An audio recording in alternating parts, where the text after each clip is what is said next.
பிரம்ம முகூர்த்தம் பார்த்தீங்கன்னா, காலையில 4:30 ஸோ அந்த டைம்ல தான் பந்தக்கால் நடுறது வைப்பாங்க. அதாவது கல்யாணத்துக்கு முன்னாடி நலங்கு செய்வாங்க இல்லையா? ஸ்டார்ட்டிங் அதுதான். ஸோ என்னோட தம்பி, சித்தி பையனுக்கு பார்த்தீங்கன்னா, நலங்கு வைக்கிற ஃபங்ஷன் தான். ஸோ 4:30க்குள்ள கரெக்ட்டா போயிடணும். அந்த பந்தக்கால் நடுறது, நலங்கு வைக்கிறதெல்லாம் பண்ணணும்னு தாங்க கட கட கடன்னு கிளம்புனேன்.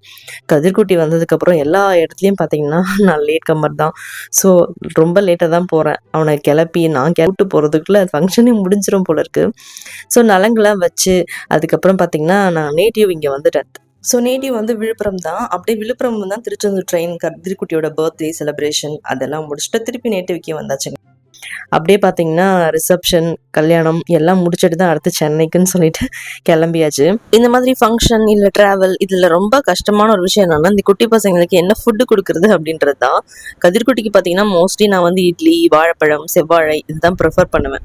இந்த குட்டி பையனுக்கு பார்த்தீங்கன்னா, வேஷ்டி சட்டை ஃபர்ஸ்ட் டைம் கட்டினது ரொம்பவே கியூட்டா இருந்ததுங்க. ஸோ தம்பி தான் வந்து கண்டிப்பா வேஷ்டி சட்டை தான் கட்டணும் அப்படின்னு சொல்லியிருந்தான். ஸோ செட் ஆகுமா? நடக்கலாம் வராது. இத பிடிச்சிட்டு தானே நடப்பான். அப்ப இப்ப வேணான்னு சொன்னேன். பட் கட்டுங்க நல்லா இருக்கும்னு சொன்னான். உண்மையாவே ரொம்ப கியூட்டா இருந்ததுங்க. ஃபங்ஷனும் முடிஞ்சிடுச்சு.